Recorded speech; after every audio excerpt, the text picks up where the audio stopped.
शहरयार भाई, महमूद खान अचकजई साहब opposition leader नामजद हो चुके हैं। आने वाले दौर में हो सकते हैं कि मुज़ाकरात हो जाएं। बिस्मिल्लाहिर्रहमानिर्रहीम। सबसे पहले आपका शुक्रिया, तमाम तारीफ़ रब की और कर बहा दरूद इमामुल अंबिया खातिमुन नबीयीन हज़रत मोहम्मद मुस्तफ़ा सल्लल्लाहु अलैहि वसल्लम पे। देखिए जी, सबसे पहले तो ये बड़ी खुशाइंद बात है कि 5 महीने बाद एहसास हुआ और बलूचिस्तान और पाकिस्तान के सपूत को, क्योंकि सब इकाइयों के बासियों को जब इज़्ज़त मिलती है और पार्लिमान के सतह पे और पाकिस्तान की उस सबसे बड़ी पार्लिमान जो पाकिस्तान की बुनियाद है कलमे के बाद, तो उसमें उनको ये ज़िम्मेदारी जो मिली है अल्लाह के फजल से, इमरान खान की बरकत से मिली है। और मेरा ईमान और यकीन है कि मंजे हुए और वो सियासतदान है जो पाकिस्तान की बुनियादों के हवाले से उनको आगाही भी है, इदारों के हवाले से भी, और पाकिस्तान की सियासत की से भी बखूबी वाकिफ़ हैं। तो इंशाअल्लाह खान साहब ने इनको और इलामा राजा नासिर अब्बास साहब, उनको भी मुबारकबाद, और महमूद खान अचकजई साहब को भी इनको ज़िम्मेदारी दी है।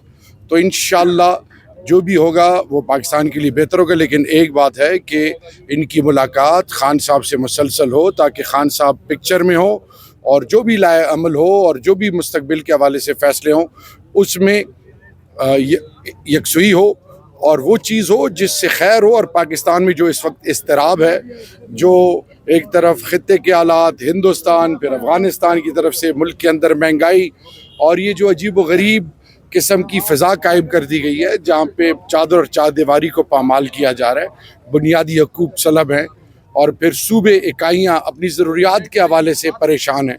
तो इंशाअल्लाह उम्मीद है, और याद रखिए कि हर अंधेरे के बाद रोशनी है और अच्छे दिन आएंगे इंशाअल्लाह। शेर अफजल मरवत के जो बयानात हैं, आपने सभी तक तहरीक इंसाफ के लिए वो नुकसानदेह हैं।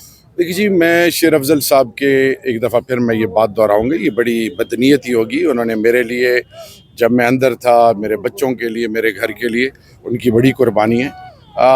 मैं सिर्फ इस पर यह राय दे सकता हूँ कि खान साहब का इंतज़ार करना चाहिए था उनको, और ख़ान साहब के हर फैसले को मनोअन कबूल करना चाहिए। ख़ान साहब की बहनें हमारे लिए बहुत काबिल एहतराम हैं। जो भी ओहदा खान साहब ने दिए, यहाँ तक छोड़े कि एक पॉलिटिकल वर्कर, एक आम पाकिस्तानी भी हमारे लिए काबिल एहतराम है, तो उसका जवाब वो बेहतर दे सकते हैं। लकी मरवत के लोगों ने और खैबर पख्तूनख्वा और पाकिस्तानी लोगों ने बहुत मोहब्बत और इज़्ज़त दी, और हम सब पार्लियामेंटेरियन और हम सब ये ख्वाहिश रखते हैं कि जिसकी भी निस्बत खान से जुड़ी, आज जो ओहदे रुतबे अल्लाह के बाद खान की बरकत से हैं, तो हम सब की एहसास ज़िम्मेदारी भी होनी चाहिए और हमें जोड़ की तरफ जाना चाहिए। पार्टी के अंदर इत्तेफाक होगा, सबको साथ लेके चलेंगे। 20 से 30 हज़ार वो लोग बच्चे और जवान हैं, माएँ बहनें भी हैं जो जेलों में हैं, जिन पर ATC के केसेस हैं, उनके लिए हमने सोचना है।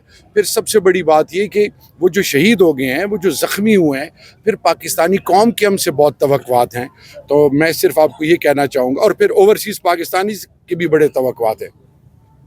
कौम इस वक्त मायूस है, तो ये हम सब की कलेक्टिव रिस्पॉन्सिबिलिटी है कि अभी हम पार्लियामान से आ रहे हैं, और पार्लियामान में जब हम पार्लियामेंटेरियन, हमारी ज़िम्मेदारियां बढ़ गई हैं। एक तरफ हल्के हैं, एक तरफ सूबा, फिर वफाक, फिर हर एक लेवल पे खान साहब की सोच को डिफेंड करना, प्रमोट करना, ये हम सब की कलेक्टिव जिम्मेदारी है। तो सिर्फ एक चीज़ मैं आपको बताऊं, सवाल पूछूंगा कि अलीमा खानम साहिबा जिस तरह पार्टी को माशाल्लाह लीड कर रही हैं, जद्दोजहद कर रही हैं, तो क्या आप उनको तजवीज़ करेंगे कि वो बाकायदा तौर पर सियासत को ज्वाइन करें?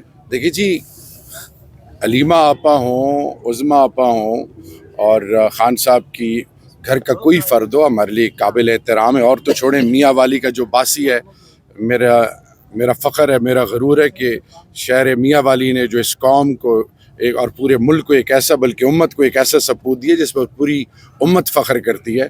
देखिए जी, हर आदमी आज़ाद है, ख़ुद मुख्तार है, और उनकी अज़मतों को सलाम है। जिस तरीके से वो लीड कर रही हैं कौम की, मतलब फातिमा जना के बाद कौम की माओ बहनों बेटियों के लिए फ़ख्र की बात है कि खान साहब की बहनें जिस गैरत और जिस जुर्रत और जिस शुजात का मुजाहरा करी हैं। अब ये हमारी ऊपर है और पाकिस्तान के तमाम स्टेक होल्डर्स के ऊपर है कि कौम की माएँ बहनें बेटियाँ, ये क्या वजह है, रोडों पे क्यों निकल रही है, वो मांग क्या रही हैं, उनकी डिमांड क्या है। आइन और कानून की बालादस्ती, जेल मैनुअल के मुताबिक खान साहब को हाई कोर्ट बार बार जो उनके ड्यू राइट्स हैं उसके हवाले से कि मुलाकात कराई जाए। तो मेरे ख्याल में आज भी इस ज़मरे में हम सब यहाँ पे इकट्ठे हैं پارلیمنٹیرین ہے, سول سوسائٹی ہے, پاکستان کی تمام سوچوں کے لوگ اس چیز پر یقین کرتے ہیں. اب تو اپوزیشن, چاہے وہ سینٹ ہو چاہے نیشنل اسمبلی, وہ اور تو چھوڑیں, جو ٹریجری بینچز ہیں وہ ان کے لوگ بھی یہ بات کر رہے ہیں. تو میرے خیال میں بہت ہو چکا ہے. ہر اندھیرے کے بعد روشنی, اور ہمیشہ ڈنڈے سے اور ظلم سے اور جبر سے مسئلے حل نہیں ہوتے. آپ کو یہ چیز یاد رکھنا چاہیے کہ جب ظلم کا بازار انتہا کو پہنچ جائے تو پھر اللہ کی پکڑ آتی ہے. اور پہلی پاکستان بہت ساری آزمائشوں میں, اور عمران خان پاکستان کی عوام کی دل کی دھڑکن ہے, اور ہر حربہ استعمال کیا گیا. لیکن یہ جو آپ دیکھ رہے ہیں ان کی عظمتوں کو سلام ہے کہ آج بھی خان کے ساتھ سب جڑے ہوئے ہیں. شکریہ سر.